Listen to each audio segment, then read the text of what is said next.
Punjabi singer અને actor Diljit દોસાંઝ આ દિવસોમાં તેમની દિલ લુમિનાટી ટૂર માટે ચર્ચામાં છે। આવતીકાલે એટલે કે શુક્રવારે 15 નવેમ્બરે હૈદરાબાદમાં તેમનો કોન્સર્ટ છે।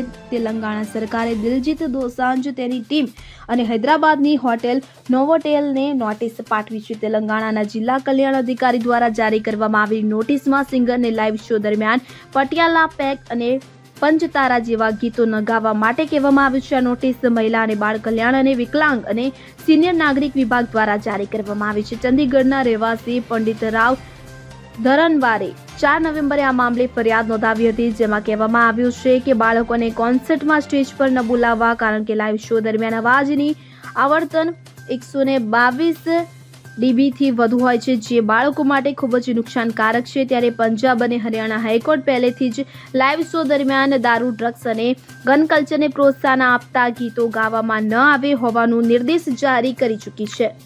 Bureau report CN24 news. હવે જુઓ દેશ દુનિયાની તમામ ખબરો તમારી આંગળીના ટેરવે।